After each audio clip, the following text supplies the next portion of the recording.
वीणा, हमारी बेटी के लिए एक से एक रिश्ते आ रहे हैं, मगर तुम हो कि सारे रिश्ते रिजेक्ट करती जा रही हो और बेटी की शादी कराने का नाम ही नहीं ले रही हो। मुकेश जी अपनी पत्नी वीणा से बोले। वीणा जी बोली, पहली बात तो मैं अपनी बेटी की शादी वहाँ करूँगी जहाँ कोई सास ननद ना हो, ताकि मेरी बेटी पर कोई पाबंदी ना हो। और दूसरी बात, लड़के वाले हमसे पैसे में थोड़े कमजोर हों, ताकि जमाई हमेशा के लिए हमारे घर का हो जाए।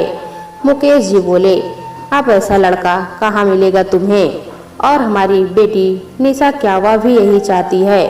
वीणा जी बोली, हाँ, वह भी यही चाहती है कि ससुराल में कोई सास और ननद ना हो। वीणा जी शहर के जाने माने बिजनेसमैन मुकेश जी की पत्नी थी।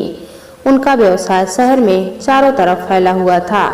वे लोग शहर के अमीरों में गिने जाते थे और उनके 3 बच्चे थे, निशा, वरुण और जुगल। तीनों को मुकेश जी और वीणा जी ने खूब पढ़ाया लिखाया था। वीणा देवी बच्चों के बचपन से ही उनकी पढ़ाई पर बहुत जोर देती थी। वीणा देवी का मानना था कि वैसे भी बेटी तो विदा करना है, इसीलिए उन्होंने बेटी को पूरी तरह अपने पैरों पर खड़ा कर दिया और फिर उसे एक मल्टीनेशनल कंपनी में जॉब करने की सलाह दी। उनके हिसाब से बेटी की फैमिली बिजनेस ज्वाइन करना ठीक नहीं था। उनके दोनों बेटों ने MBA किया हुआ था। मुकेश जी खुद तो बहुत पढ़े लिखे नहीं थे, मगर उन्होंने बच्चों को खूब पढ़ाया ताकि बच्चे बड़े होकर नए नए तरीके अपनाकर उनके बिजनेस को और आगे बढ़ा सके। दोनों बेटे वरुण और जुगल ने बड़े होकर अपने पापा मुकेश जी का बिजनेस ज्वाइन कर लिया था। वीणा जी बहुत शातिर महिला थी, इसीलिए वह अपनी बेटी की शादी ऐसे घर में कराना चाहती थी जहां उनकी बेटी महारानी बनकर रह पाए। उनकी बेटी को कोई तकलीफ ना हो, उनकी बेटी कोई दबाव में ना रहे। वीणा देवी जानती थी, परिवार में सास ससुर साथ रहने से सास ससुर और बेटे बहू में विवाद होता ही है। वे अपनी बेटी को सुकून भरी जिंदगी देना चाहती थी, इसीलिए उसे इतना पढ़ाया लिखाया था। बेटी निशा एक मल्टीनेशनल कंपनी में HR की पोस्ट पर थी। जल्दी वीणा जी का सपना पूरा हुआ और उन्हें अपनी बेटी के लिए ऐसा वर मिल गया जिसकी उन्हें तलाश थी। लड़का पेशे से इंजीनियर था और अपने परिवार से दूर, मगर निशा के घर के पास ही रहता था। लड़के की मां नहीं थी और बाकी परिवार गांव में रहता था। वीणा जी इस बात से बहुत खुश थी कि लड़के की मां नहीं है, मतलब उनकी बेटी को किसी की तानाशाही नहीं सहनी पड़ेगी। वीणा जी ने उसी से अपनी बेटी निशा की शादी फाइनल कर दी और शादी में दहेज तगड़ा दिया ताकि कभी किसी की हिम्मत ना हो कि उनकी बेटी को कुछ कह सके। निशा की शादी हो गई और ससुराल में निशा को अब रोक टोक करने वाला कोई नहीं था। निशा के पति का परिवार गांव में था, मगर निशा को उन सबसे कुछ लेना देना नहीं था। अगर सास होती तो कभी गांव जाकर रहना भी पड़ सकता था, मगर सास तो पहले ही मर चुकी थी। निशा को अपने पति के घर में बहुत आराम था, जिस वजह से निशा जब चाहे अपने मायके आ जा सकती थी। बल्कि निशा मायके में ज़्यादा और ससुराल में कम रहती थी। वीणा जी अपने फैसले पर बहुत खुश थी और अब अपने बेटे वरुण के लिए लड़की देखने की तैयारी शुरू करने लगी थी, मगर वहाँ भी उनकी कुछ अपेक्षाएं थी, जैसे कि लड़की कम पढ़ी लिखी और गरीब मायके की हो, क्योंकि अगर बहू उनकी बेटी निशा की तरह पढ़ी लिखी और अमीर मायके की हुई तो हम सबको कभी इज्जत नहीं दे पाएगी और कभी उनके दबदबे में नहीं रहेगी। वीणा देवी एक ऐसी बहू चाहती थी जो हमेशा उनके और उनकी बेटी के दबदबे में रहे और जिंदगी भर उनकी जी हुजूरी करे। वीणा जी अपने भतीजे की शादी के लिए कुछ दिनों के लिए गांव गई थी। वहां उनकी नज़र अमृता पर पड़ी और जब पता चला कि अमृता अभी पढ़ रही है, मतलब कि उसकी पढ़ाई पूरी होने में अभी 2 साल बाकी थे और उसके माता पिता बहुत पैसे वाले भी नहीं थे, उन्होंने बिना देरी किए वरुण का रिश्ता अमृता के लिए भिजवा दिया। इतने बड़े घर से रिश्ता आया देख अमृता के घर वाले बोले, मेरी बेटी के तो भाग्य ही खुल गए जो इतने बड़े घर से रिश्ता आया है। इसलिए इस रिश्ते के लिए तुरंत मान गए और थोड़े ही महीनों में अमृता और वरुण की शादी हो गई। अमृता शादी के बाद गांव से शहर आ गई। अपने ससुराल की चकाचौंध देखकर उसके भी होश उड़ गए, क्योंकि वह खुद नहीं जानती थी कि वह कभी इतने अमीर घर की बहू बनेगी। मगर या क्या, अमृता की यह खुशी सिर्फ 2 महीने की थी। अमृता को अब रोज सास और ननद के ताने सुनने पड़ते थे। कभी उसे जाहिल कहा जाता तो कभी गंवार। अमृता की आंखों से अब रोज आंसू टपकने लगे थे। वह सास और ननद के तानों का जवाब नहीं दे पाती थी, क्योंकि वह बहुत सीधी सादी लड़की थी। वह मायके से भी इतना अमीर नहीं थी और न ज़्यादा पढ़ी लिखी थी।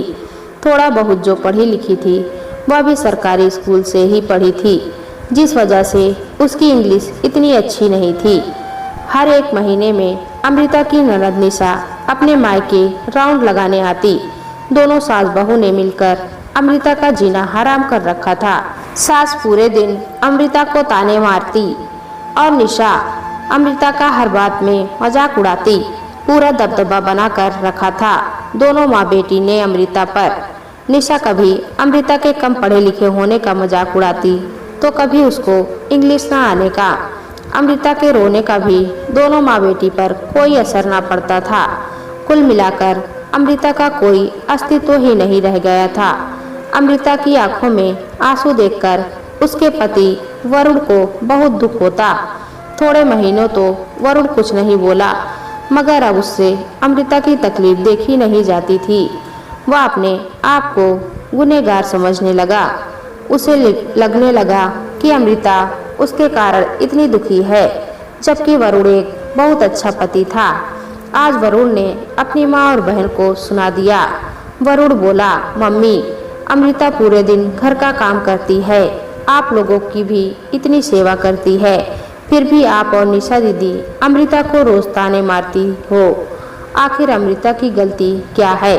बेटे के मुंह से यह शब्द सुनकर वीणा जी तुरंत बोली, ले तू भी रंग गया इसके रंग में, जोरू का गुलाम जो बन गया है, इसलिए तो आज इतनी हिम्मत हो गई कि अपनी माँ और अपनी बड़ी बहन से जुबान लड़ा रहा है।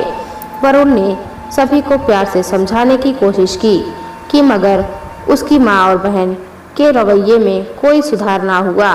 उल्टा अब वरुण का छोटा भाई जुगल भी अपनी माँ और बहन की टीम में एक हो चुका था और वह भी अपनी भाभी की जब चाहे बेइज्जती कर देता। वरुण अपने माता पिता की बहुत इज्जत करता था, उनके हर फैसले को अपनाता था, इसीलिए घर से अलग होने की सपने में भी नहीं सोचता था। मगर उसे अमृता की हालत भी देखी नहीं जाती, क्योंकि अमृता एक सीधी सादी और अच्छी लड़की है। वीणा जी ने बहुत सोच समझकर यह सब काम किया था। बेटी को पढ़ा लिखा कर इतना तगड़ा दहेज दिया था कि अगर ससुराल में उसे कोई कुछ कहे तो वह पलटकर जवाब दे पाए। और बहू ऐसी घर की लाए थे जिस पर जीवन भर माँ बेटी शासन कर सके। अमृता के घर वाले अपनी बेटी को परेशान देखकर अपनी बेटी के लिए आवाज उठाना चाहते थे, मगर अमृता ने ही उन्हें मना कर रखा था।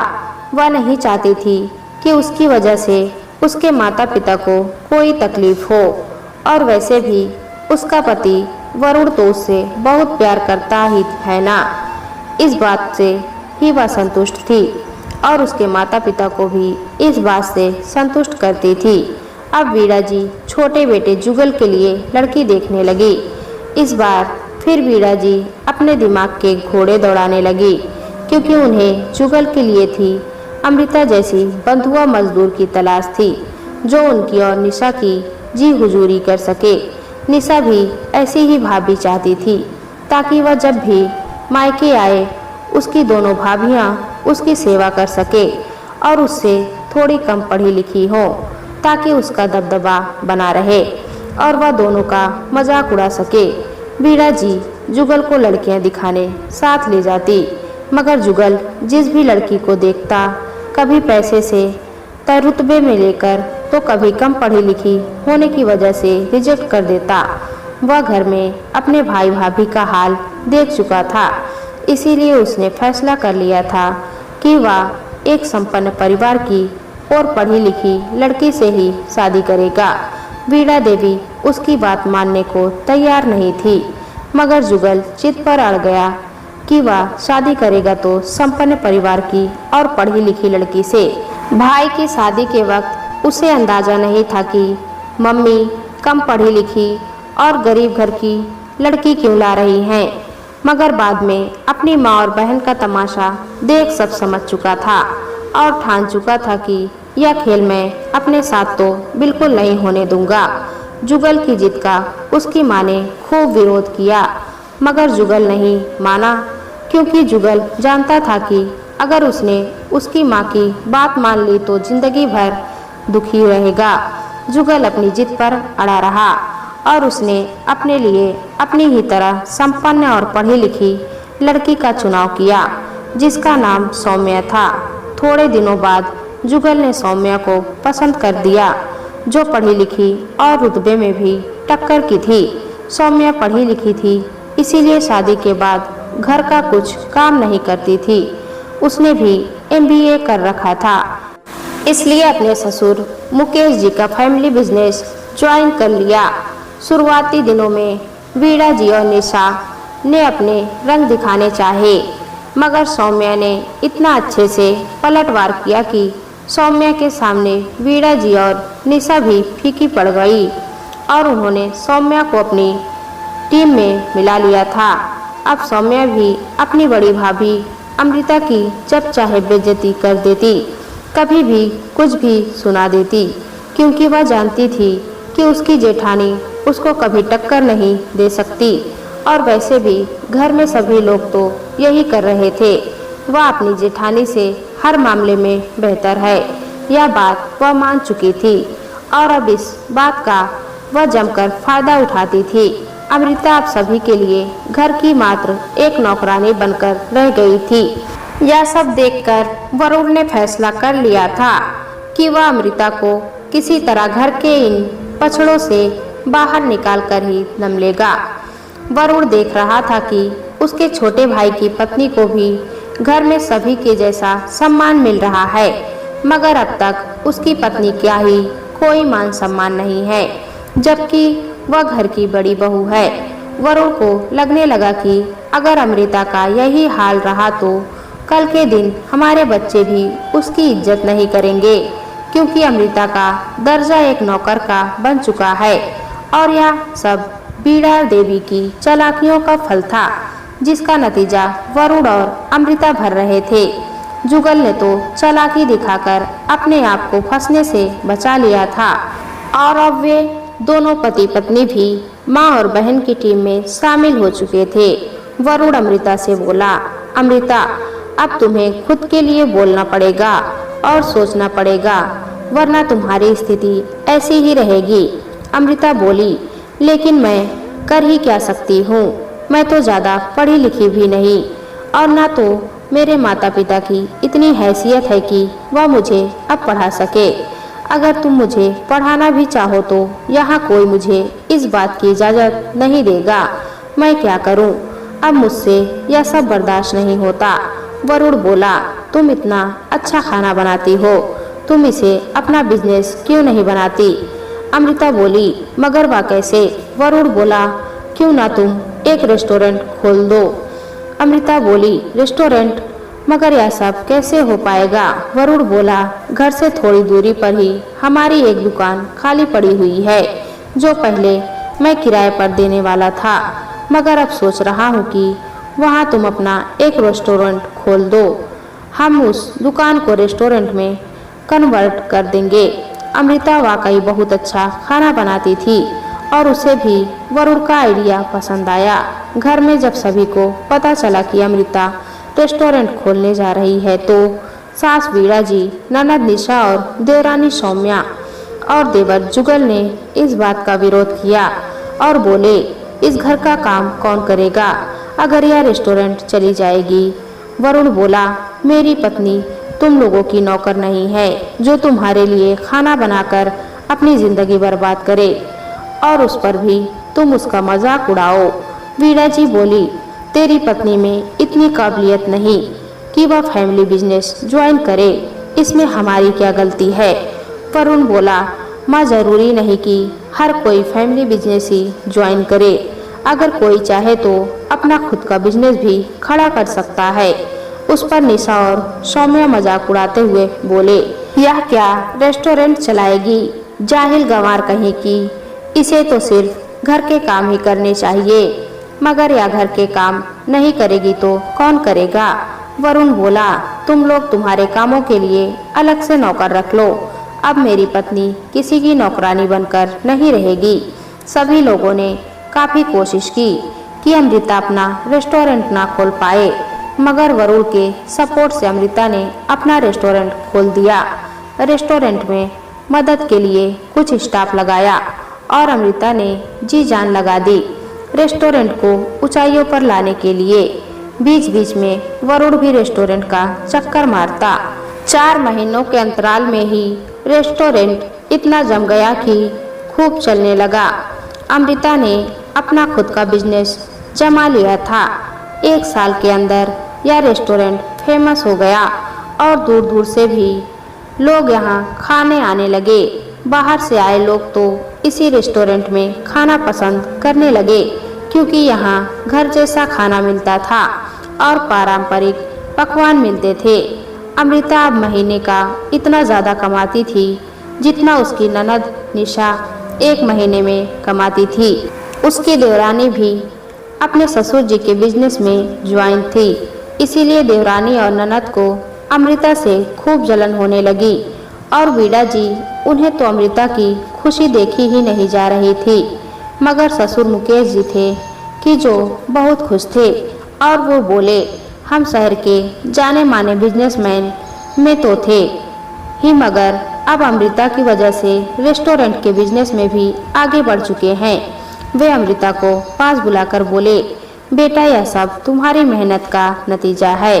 घर के सारे लोग फैमिली बिजनेस में ज्वाइन हैं, मगर एक तुम ही हो जिसने इतने कम अंतराल में अपना बिजनेस जमा कर इतनी बड़ी सफलता हासिल की है। हम अब इसी ब्रांच के माध्यम से दूसरे शहर में भी रेस्टोरेंट खोलेंगे, जिसका पूरा कार्य सिर्फ तुम्हारे हाथों में होगा। हमें तुम पर नाज है। सास, ननद, देवरानी और देवर अमृता का मुंह ताकते रह गए, क्योंकि अब किसी की हिम्मत नहीं थी अमृता के आगे जबान चलाने की। अब अमृता शहर की जानी मानी हस्ती बन चुकी थी, जिसके रेस्टोरेंट काफ़ी शहरों में खुल चुके थे। यह सब बस इसलिए हो पाया क्योंकि वरुण और अमृता ने हिम्मत नहीं हारी और अपने लिए अलग सोचा। दोस्तों, लोग मजाक उड़ाते समय यह भूल जाते हैं कि हमें कभी किसी को अपने से कमतर नहीं आंकना चाहिए। दोस्तों, कहानी अच्छी लगी तो कमेंट में बताएं। चैनल पर नए हैं तो एक लाइक और सब्सक्राइब जरूर करें।